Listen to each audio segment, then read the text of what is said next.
Hey everybody, welcome back to Everyman Prepping. Hope you're all having a great day. And we are going to get into who's in control in the Middle East in a minute. We're going to, is it Iran? Is it Israel? Is it Hamas? There's a lot of factors that play into it. But at the beginning, I think, Israel had most of the control after October 7th, dictating terms. Now I think that's changed, and I'll talk about that, what I think it leads to. But before we do that, let's get into some good news. And let's check this out here. The good news is today's the fourth day of the ceasefire. It was supposed to end today, but a deal has been reached, and there's going to be 2 more days of ceasefire, more hostages being released. If they go off the old plan, which is 10 hostages per day, that's going to be another 20 people, which would be great. Looks like they've done 58 so far, hostages released, and there's 11 more today. That'll put them near 70. There's around 250 to start with, so about another 180 hostages left. Means there could be 18 more days of ceasefire going to mid-December. I'm going to talk about what that has to do with who's in control also, and is there some kind of 4D chess going on, what everybody likes to say, but that'll come up in a little bit. But good news for now is we have 2 more days of ceasefire, get the civilians time to get some of those aid trucks in there, get some food, water passed out. Who knows if it's getting stolen by Hamas. It was getting looted also, but that's to be expected. These people are starving and all that. But there's also some things that come out with the hostage release, and we're going to get into that here. So there's 8 or 9 Americans. They don't even know. I don't know how the State Department doesn't know exactly how many Americans, but 8 or 9 Americans with Hamas. And according to John Kirby, it says, we don't have a whole lot of information about them, where they are, what condition they might be in, or what exactly the schedule would be for the release, unquote. Maybe they should get on that. Back in the day when the United States was a superpower and all that, the Americans, you would have been the first released. Some could say, well, that's the problem we have in the world. There's always Americans first. But you can see how we've fallen. Americans, they're doing Israelis, Thais, other, nationalities. But the Americans, we've had one release. And State Department here doesn't even know how many are there and where they're at. So if you're in a foreign country as an American, don't look for the government to come save the day in case something happens. As you can see from this here. Also with this is a Palestinian that was released in the hostage exchange, or in exchange for the Israeli hostages. And he said, quote, "Our people in Gaza, you are the reason for our freedom. We are all your men, Hamas." Basically saying they're pledging themselves to Hamas to keep fighting. Now, I know the big talk is the Palestinians are peaceful. It's Hamas that are, the violent ones. Then the Palestinians don't want Hamas in there. Well, this might speak differently to that. I know it's not all of them, and you can't, blanket coat everybody with that statement. But I think there's more Palestinians that might be in support of Hamas than we thought. And it's growing every day because as Israel bombed and killed innocents and children, Palestinians, they just make new enemies every day. So there might be a lot more enemies than they had before this started. And one of the cases this kind of proves this is this gentleman here, Ron Krivoy. He's a Russian, and he was taken prisoner. And his story is that he escaped. The building he was in was being bombed, and he escaped. He spent 4 days on the run, trying to get back to Israeli territory, trying to find some Israeli troops, but he was captured. Now, was he captured by Hamas militants or soldiers? Did they finally catch him? Did he get injured and finally caught up to him? No. He was turned in by Palestinians. Civilians, just regular people. They didn't find him and then turn him in, bring him to safety. They didn't take him to Israel. They didn't hide him. They didn't help him. No, they turned him in to Hamas. We don't know if that's because they were afraid not to, if they were trying to get something exchanged, but it's just one of those instances out there. There's, it's very murky. There's, it's not just cut and dry of Palestinians good, Hamas bad. There's a lot of mix in there, and Israel's gonna have a hard time weeding the two differences out. And like I said, they're making more enemies every day. Moving off that, Elon Musk visited today. He's meeting with Bibi, and the stories are all going out, like you see here in the heads, that Musk is offering to help rebuild Gaza after this is over. He's all excited. According to this, I want to read you something, and I got a different take on what was said and what was really meant by this. I don't think it's quite clear what he meant or what he was being asked for. He's actually being asked a question. He replied, and then the interpretation was he wants to help rebuild Gaza. So the exchange went like this. It's a quote from Elon Musk, and this is Elon saying this. I think that excuse me. He says, "I think that makes perfect sense that those who are intent on murder must be neutralized. Then the propaganda must stop, and then making Gaza prosperous, unquote. Bibi Netanyahu replied to that saying, well, I hope you'll be involved. And Musk says, I'd love to help. Now, is that being involved in the neutralization of those that did the murdering, or is it in stopping the propaganda, which is, X or Twitter? Is he going to be involved in that, or is it making Gaza prosperous? There's three things in that above statement that Elon said, and Netanyahu said, I hope you'll be involved. And he said he'd love to help. And then the journalist ran with, oh, he means rebuild. Well, maybe he meant I'm going to help with the propaganda, and I'm going to, I want to help with the neutralization. Maybe I'm not helping with the rebuilding of Gaza. So just be careful what you hear out there. The mainstream media is running with this, that, Musk wants to rebuild Gaza. He wants to get rich doing this. We don't know that. It could be for the other reasons, just stopping the propaganda, helping neutralize. I don't know, but it's something out there you have to read. Everything you read out there, you've got to double check and source and just think a little for yourself on what could really be happening. So that's that story. We're going to have a little prepping thing to this. We're going to have a little prepping training here. This is Elon over there. He's walking. This is, Elon Musk here. I don't know who this guy is. This is Bibi Netanyahu right here. But Elon here is giving us a class right now on how not to wear a plate carrier. In fact, whoever put this plate carrier and fitted it to Elon should be fired, kicked out of the military, whatever. I'm sure some of you know exactly what I'm talking about, but as a plate carrier, you kind of want it to go from your upper sternum here down to your belly button.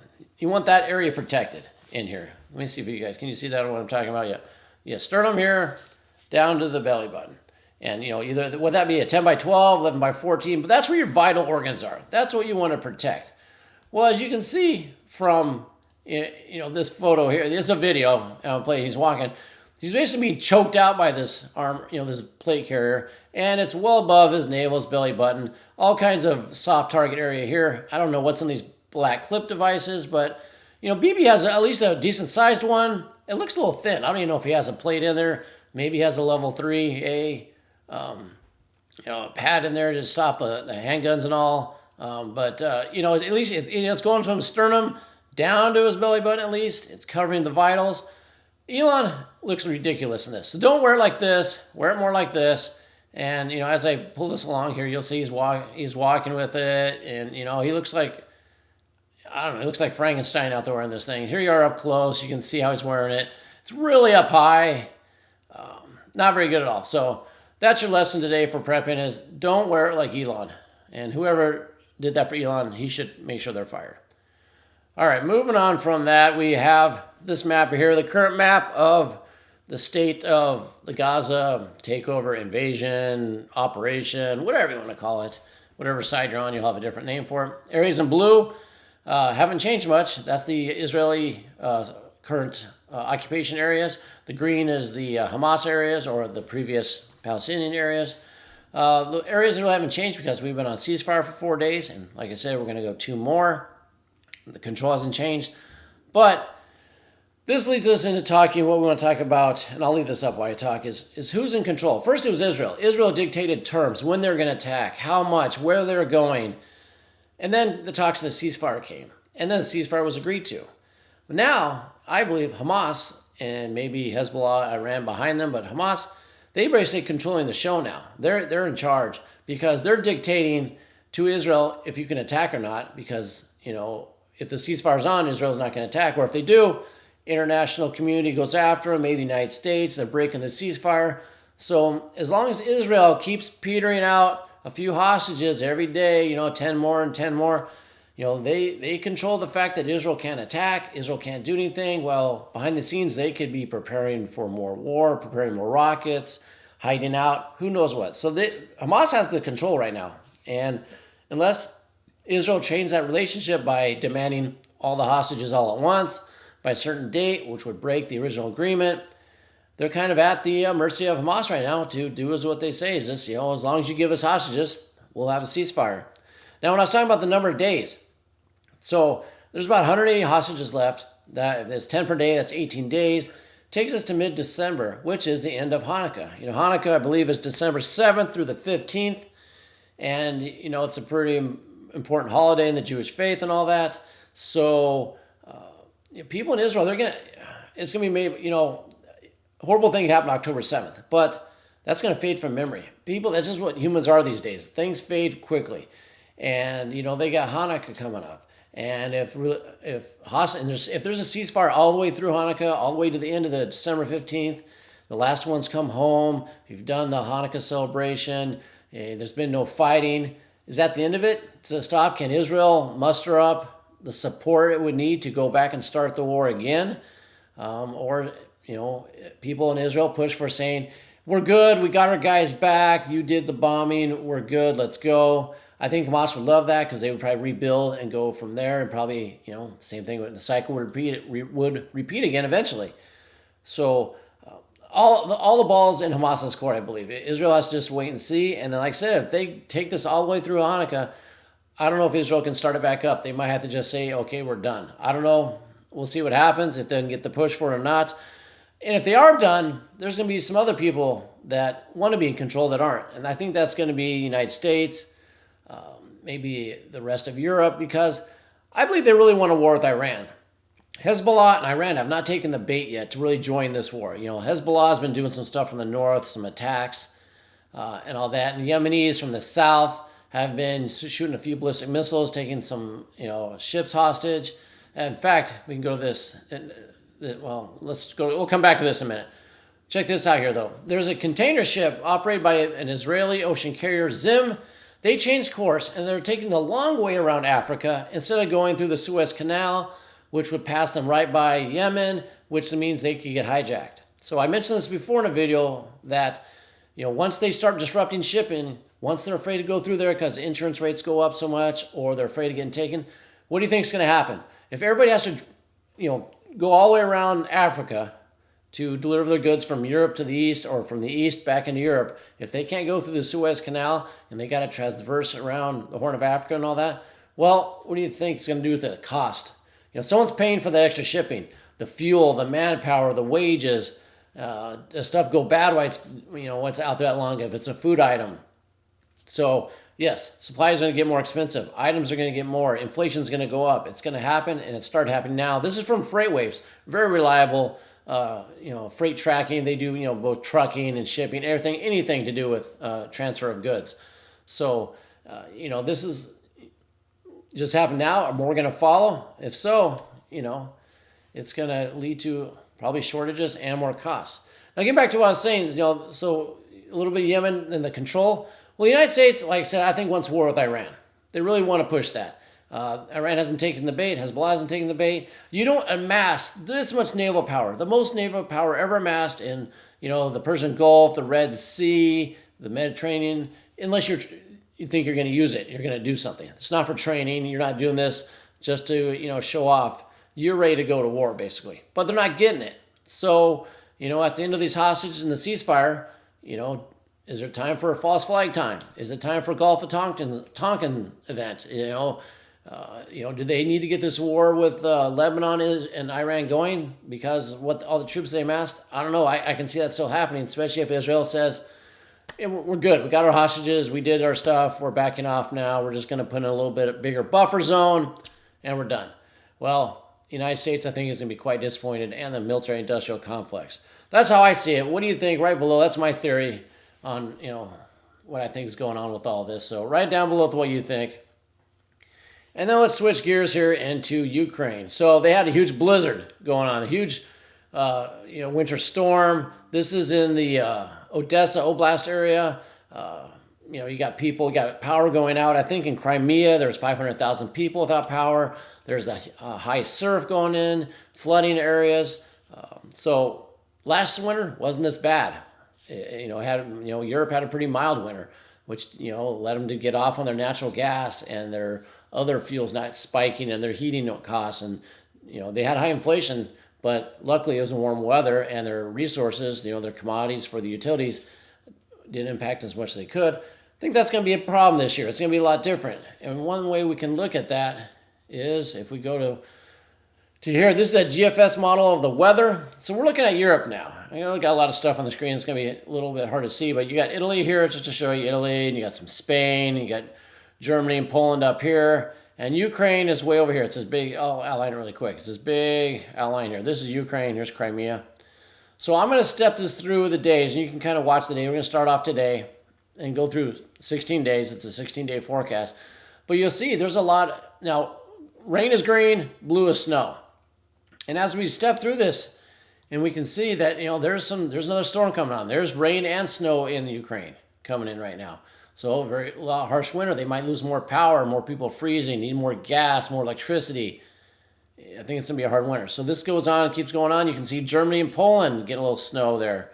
And then we come with another storm, and we see here Germany and Poland hitting with snow and ice. We got more rain and snow going on in the Ukraine over here. And this is on Friday, this coming Friday. We'll go through a little bit more. We'll see it's still very cold up there in Poland and listen side. Then we clear up for a few days, and it looks pretty good. And then we'll just speed up a bit. And then we got more. Look at this, another storm raging through Poland, going through Hungary and all that. Over here, Romania, another storm, another cold times coming in. And it goes through Ukraine as well. We got, snow and cold in the north, rain in the south of Ukraine. And what are we on now? We're on Friday, December 8th still. And as we click on through, we see more storms. There's more snow, and red is very intense storm coming. That's on Sunday, the 10th. As you cycle, it just keeps going on. So for the next 16 days or so, there's a lot of blue coming in here. You see that it's going to be a lot harder winter over there. And with that comes more suffering. Does Ukraine finally call it quits after this winter? Does Germany and Poland, do they suffer because not enough natural gas? And England, because it's colder and they need more to heat and it gets more expensive. We got to see what happens. But this could be a very hard winter. It's going to be very telling to see where this war goes. Does NATO finally just say, hey, we need to talk peace? Or do they make Ukraine suffer through it?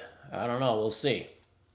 And, of course, we had more attacks within Russia. We know they had a huge drone strike going in, 20 drones going into Moscow. They're shut down and all that. We talked about that before.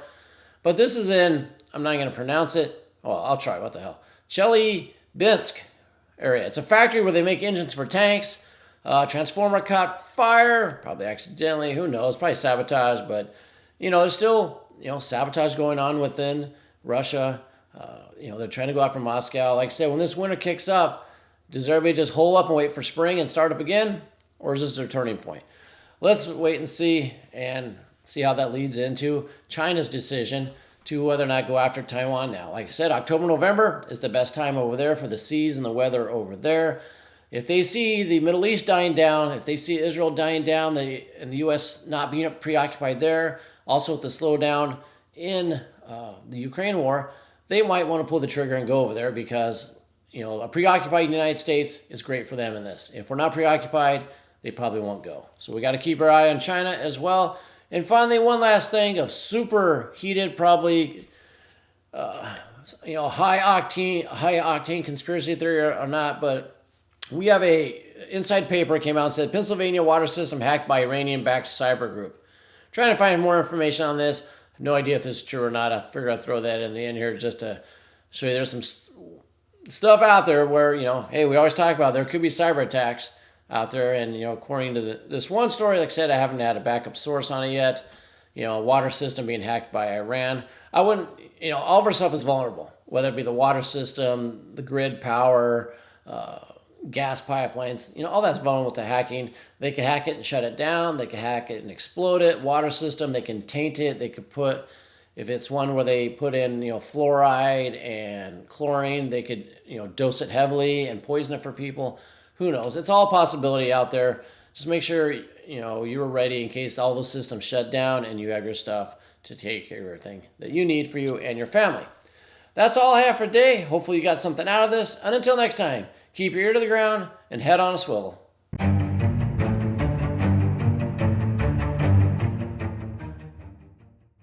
If it bleeds, we can kill it.